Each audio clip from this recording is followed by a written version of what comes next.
warahmatullahi wabarakatuh. Waalaikumsalam Waalaikumsalam warahmatullahi warahmatullahi wabarakatuh. wabarakatuh. Selamat siang semuanya. Siang, Siang, Teh. Teh. Ya, Apa kabar nih hari ini? Alhamdulillah, baik, Teh. alhamdulillah Teh. Sehat ya, Baik. masuk hari ke-5 nih kita. Semangat, Siap, masih semangat. masih Semangat pagi. ya. Oke, perkenalkan kami dari kelompok 3 Angkatan 3 Majalengka, peserta pelatihan dasar Kabupaten Majalengka tahun 2022. Kami di sini akan berdiskusi untuk mengevaluasi dan membandingkan tokoh panutan Jawa Barat dari core value ASN berakhlak dari masing-masing anggota kelompok dan kemudian menetapkan satu tokoh panutan pilihan. Setelah itu kita ini semuanya ya akan sama-sama mendeskripsikan nilai-nilai berakhlak yang telah diterapkan tokoh-tokoh ini.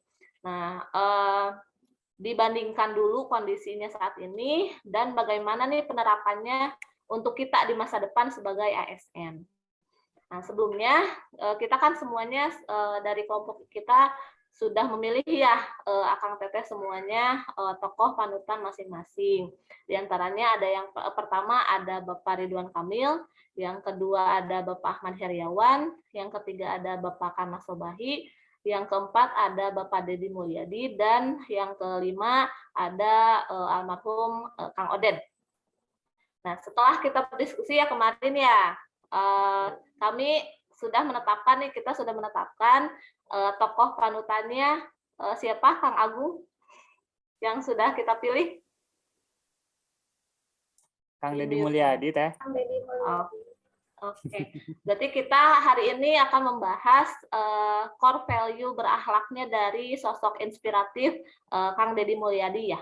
Betul, Teh. Tapi sebelum kita masuk ke pembahasan berakhlaknya, izinkan teman-teman semua, saya akan memaparkan biodata singkat dari Kang Deddy Mulyadi ini.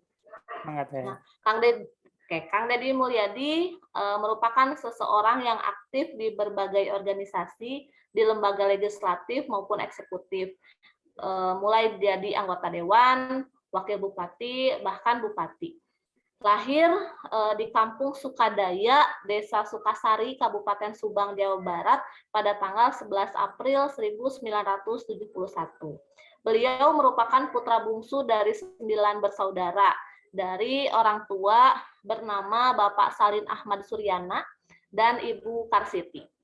Beliau juga memiliki seorang istri yang bernama Ibu Hajah Ane Ratna Mustika yang sekarang sedang menjabat Bupati Purwakarta ya teman-teman. Beliau juga dikaruniai 3 orang putra.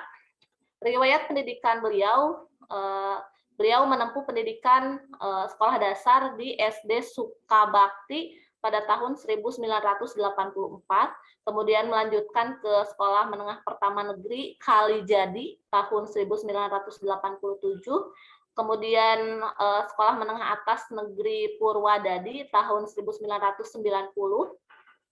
kemudian Sekolah Tinggi Hukum atau STH Purnawarman di tahun 1999. Nah, pada tahun 2003 sampai 2008 nih teman-teman, beliau menjadi Wakil Bupati Purwakarta. Kemudian pada tahun 2008 sampai 2018 beliau terpilih menjadi Bupati Purwakarta selama 2 periode. Nah, setelah itu di tahun 2019 sampai dengan sekarang beliau menjabat anggota DPR RI. Dan beberapa penghargaan yang tidak bisa saya sebutkan karena tentu banyak sekali kontribusinya beliau untuk daerah maupun untuk Indonesia pada umumnya. Nah, saat ini selain disibukkan menjadi anggota DPR RI, beliau juga dikenal sebagai YouTuber nih teman-teman. Sebagai YouTuber dengan memiliki kanal YouTube Kang Deddy Mulyadi Channel yang memiliki subscriber berjumlah 3,6 juta, teman-teman. Tetehnya udah subscribe belum, Teh? Saya sudah. Oh, sudah. Kang Agung sudah? Belum, kebetulan saya. Ria gimana? Sudah subscriber beliau? Belum, nanti ya setelah ini. Oke. Nah, selanjutnya nih setelah dipaparkan sedikit mengenai biografi beliau, mungkin tugas kita selanjutnya adalah mendeskripsikan nilai-nilai berakhlak yang sudah Kang Dedi terapkan selama ini. Kemudian kita bandingkan dengan kondisi saat ini dan bagaimana nih penerapannya di masa depan, termasuk penerapan kita sebagai calon ASN di kemudian hari. Begitu. Untuk ASN ya, kan calonnya sekarang nih. Gitu. Oke. Sebagaimana kita ketahui ya teman-teman, kan nilai berakhlak itu ada 7 ya, Teh Mirna ya, ada 7. Di antaranya ada berorientasi pelayanan, akuntabel, kompeten, harmonis, loyal, adaptif, dan kolaboratif. Nah, gimana kita kalau misalkan dibagi-bagi saja nih, nggak apa-apa, kita ngebahas nih jangan satu orang satu ini ya, semuanya. Gimana kalau Boleh, Teh. Oke, untuk yang pertama dulu nih, mungkin Teh Ria bisa menjelaskan ke kita semua core value berakhlak dari berorientasi pelayanan dan akuntabel dari sosok Kang Dedi ini seperti apa? Mangga Teh, silakan. Oke, Teh Angga, hatur nuhun. Langsung aja ya untuk yang nilai yang pertama itu Kang Dedi mengenai berorientasi pada pelayanan. Sebagai tokoh panutan, Kang Dedi ini dulu semasa menjadi Bupati Purwakarta itu punya program untuk meningkatkan pelayanan listrik secara berkala hingga daerah-daerah pelosok, dan hasilnya sudah hampir seluruh daerah di Purwakarta itu memiliki pelayanan penerangan listrik. Ya, jadi sangat bagus banget programnya. Dan juga selain yang tadi, Kang Dedi Mulyadi juga mengaktifkan satu program yang bertajuk Gempungan di Buruan Urang Lembur atau pertemuan di halaman orang kampung atau desa. Program ini dimulai sejak Bupati Purwakarta Dedi Mulyadi menghadirkan pola pelayanan jemput bola. Jadi petugas yang datang ke rumah-rumah warga. Layanan apa saja sih yang dilakukan itu adalah kayak layanan pembuatan KTP, KK, akte lahir, terus juga ada layanan kesehatan seperti KB gratis, terus KB suntik, donor darah, terus pemeriksaan kesehatan hewan, dan lain-lain. Jadi itu program yang sungguh berorientasi pelayanan sekali ya Kang Dedi ini. Nah, untuk yang kedua nih, nilai yang kedua itu adalah ada akuntabel ya. Telah kita ketahui kalau akuntabel itu adalah bertanggung jawab atas kepercayaan yang diberikan, memiliki integritas dengan nilai-nilai kejujuran, dan juga bersifat transparan. Nah, salah satu contoh perilaku dari Kang Dedi Mulyadi ini yang menjadi panutan kita yang akuntabel adalah Kang Dedi ini sering sekali ya mengikuti kegiatan seperti bersih-bersih di area Pasar Rebo, Purwakarta. Ya, jadi perilaku bersih-bersih ini bisa merupakan bentuk tanggung jawab sebagai warga negara, bukan hanya sebagai seorang bupati saja, tapi sebagai warga negara Indonesia yang mencintai kebersihan. Itu mungkin Teh dari saya mengenai Kang Dedi Mulyadi ini. Ya, gimana teman-teman yang lain? Berarti sangat ini ya Teh, beliau ini menerapkan banget nih orientasi pelayanan, karena program-program yang beliau laksanakan ini langsung menyentuh rakyat ya. Jadi ya, betul, programnya terasa banget sampai di rakyat gitu. Ya, kalau betul. Untuk akuntabel mungkin karena beliau suka ikut serta dalam beberapa kegiatan, langsung terjun gitu ya. Jadi mungkin itu bentuk tanggung jawab beliau sebagai pimpinan seperti itu ya, Teh. Ya, oke, betul Teh. Oke, terima kasih Teh Ria atas pemaparannya. Jadi saya juga punya informasi tambahan begitu ya Teh mengenai sosok Kang Dedi ini. Untuk selanjutnya mungkin kita akan ngebahas tentang aspek kompeten dan harmonis nih. Mungkin Kang Agung bisa dipaparkan nih bagaimana sosok Kang Dedi ini dalam hal kompeten dan harmonisnya. Silakan Kang. Terima kasih Teh Angga. Dengan senang hati saya akan menjelaskan terkait dengan kompeten dan harmonis untuk Kang Dedi ini. Di mana yang kita tahu ya, kompeten itu kan terus-menerus dalam mengembangkan kapabilitas dengan kinerja yang terbaik untuk mencapai hasil keberhasilan ya.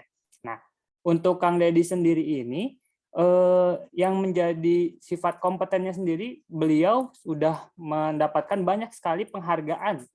Mungkin kalau saya jelaskan di sini mungkin waktunya nggak akan cukup ya. Mungkin saya jelaskan sedikit aja mungkin ya terkait yang baru-baru ini yang beliau dapatkan di tahun 2014 sendiri. Beliau mendapatkan penghargaan Anubawa Sasana Desa atau Kelurahan dari Kemenkumham Republik Indonesia. Nah, selanjutnya sendiri ada di tahun 2015, beliau dijuluki sebagai Bapak Seni dan Pendidikan Purwakarta dari Ikatan Mahasiswa dan Pelajar Purwakarta. Untuk tahun 2017 sendiri, beliau mendapatkan penghargaan sebagai tokoh inspiratif pembangunan berbasis kebudayaan dari Bupati Garut. Nah, di tahun baru-baru ini ya, tahun lalu, di tahun 2021, beliau mendapatkan penghargaan Satya Lencana Kebudayaan dari Presiden Joko Widodo. Nah, mungkin untuk sifat kompeten sendiri dapat dicerminkan dengan banyaknya penghargaan yang beliau dapatkan sendiri. Nah, selanjutnya sendiri terkait dengan harmonis atau saling peduli menghargai setiap orang apapun latar belakangnya untuk mencegah terjadinya perpecahan akan menciptakan lingkungan kerja yang kondusif. Nah, untuk sebagai sifat harmonis sendiri, Kang Dodi memberikan bantuan kepada setiap masyarakat dengan cara tidak membeda-bedakan masyarakatnya tersebut. Sebagai contoh nih, beliau membantu melunasi SPP mahasiswa yang pernah menegurnya. Nah, padahal beliau ditegur nih karena memungut sampah, tapi malah beliau memberikan SPP kepada mahasiswa tersebut. Seperti itu di Pasar Rebo, lokasinya sendiri di Pasar Rebo Purwakarta waktu itu untuk lokasinya. Terus di YouTube channelnya sendiri banyak sekali aksi-aksinya untuk membantu masyarakat secara langsung. Ia langsung terjun ke masyarakat, mengajak siswa yang putus sekolah, misalkan bernama Febri untuk melanjutkan sekolahnya kembali dengan cara dia membantu untuk membayarnya seperti itu. Mungkin seperti itu, Teh Angga. Ya, luar biasa sekali ya. Ini jadi contoh juga nih buat kita ke depannya sebagai ASN mungkin ya Kang ya. Betul banget. Untuk memiliki untuk kompeten di bidang kita masing-masing. Kalau Kang Dedi ini kan dibuktikan dengan berbagai macam penghargaan yang sudah beliau dapatkan. Kemudian ini menjadi PR nih, pacuan untuk kita berarti ya. Penghargaan Betul apa nih banget, yang akan kita di dapatkan bidang nanti masing-masing gitu. mungkin Teh kita Iya, dapat gitu. penghargaan insya Allah. Jadi insya Allah kita nanti harus berkiprah sesuai dengan bidangnya masing-masing, dengan kompeten dan ini yang terbaik lah, menjadi yang terbaik di bidang kita masing-masing. Oke, terima kasih Kang Agung atas pemaparannya. Semoga menjadi inspirasi untuk kita semua. Yang selanjutnya mungkin kita ngebahas nih tentang loyal dan adaptif. Teh Mirna, gimana nih tanggapan Teh Mirna? Loyalnya seperti apa gitu di sosok Kang Dedi? Iya. Silakan Teh. Iya, terima kasih ya Teh Angga atas waktunya. Saya akan menjelaskan tentang sosok Kang Dedi Mulyadi yang loyal dan adaptif ini seperti apa. Kita tahu bahwa loyal itu adalah berkomitmen, berdedikasi, berkontribusi untuk kepentingan bangsa dan negara sendiri. Sebagai tokoh panutan yang loyal, Kang Dedi Mulyadi ini menjalankan tugasnya sebagai Bupati Purwakarta selama 2 periode, Teh. Itu sangat baik, menciptakan perubahan untuk kemajuan Kabupaten Purwakartanya. Sifat loyalnya, di pendapatan dari hasil YouTube Kang Dedi ini membantu masyarakat yang membutuhkan dan berkekurangan. Seperti itu Teh untuk loyalnya. Kalau untuk adaptifnya sendiri, ada inovasi dan mengembangkan kreativitas dalam menghadapi perubahan yang terjadi. Jadi adanya tindak proaktif dari Kang Dedi dengan merespon kebutuhan masyarakat. Sebagai tokoh panutan yang adaptif, Kang Dedi ini memanfaatkan ruang terbuka hijau menjadi taman-taman yang indah seperti Taman Sri Baduga dan adanya program jaminan kesehatan masyarakat istimewa Purwakarta sendiri. Seperti itu sih Teh selama jadi Bupati 2 periode itu Kang Dedi. Untuk loyal dan adaptifnya. Memang loyalnya itu bukan hanya tertuang di dalam namanya Dedi ya Teh ya, tapi betul-betul beliau ini berdedikasi untuk negeri seperti itu. Oke, terima kasih Teh Mirna atas pemaparannya. Jadi saya Sama-sama, juga Teh. secara pribadi tahu gitu ya mengenai sikap atau sifat loyal dan adaptif Kang Deddy seperti apa. Terima kasih. Iya. Kemudian yang terakhir nih Teh Anggun, bisa dijelaskan mungkin Kang Deddy ini seperti apa dalam hal kolaboratifnya. Silakan Teh. Boleh, Teh. Terima kasih Teh Ana atas waktunya. Saya akan menjelaskan nilai-nilai berakhlak kolaboratif. Kolaboratif sendiri yaitu membangun kerjasama yang sinergis untuk menghasilkan nilai tambah, memberikan kesempatan kepada berbagai pihak untuk berkontribusi dan memanfaatkan berbagai sumber daya untuk tujuan bersamanya. Sebagai tokoh panutan yang kolaboratif, Kang Deddy sendiri melakukan kolaborasi dengan peternak dari Australia untuk pengembangan bibit sapi, karena di Kabupaten Purwakarta ini sedang merintis peternakan sapi untuk solusi kebutuhan daging yang semakin meningkat. Kemudian kekurangan pasokan daging dan untuk menjadikan bahan edukasi bagi siswa agar mampu beternak sapi. Jadi itu Teh. Oke, berarti Kang Deddy ini melakukan kolaborasi dengan pihak-pihak yang terkait untuk tercapainya kesejahteraan masyarakat ya Teh ya. Kalau misalkan pada saat beliau menjabat sebagai Bupati Purwakarta, mungkin beliau tujuannya agar masyarakat Purwakarta lebih sejahtera seperti itu mungkin ya Teh. Iya, betul Teh. Oke, mungkin teman-teman semua pembahasan tentang core value berakhlak dari sosok inspiratif Kang Deddy ini mudah-mudahan menjadi jadi inspirasi untuk kita semua. Izinkan saya menyimpulkan pembahasan kita hari ini. Kang Deddy ini merupakan sosok yang inspiratif bagi kita semua dalam menjalankan tugas sebagai ASN yang berakhlak, karena beliau juga telah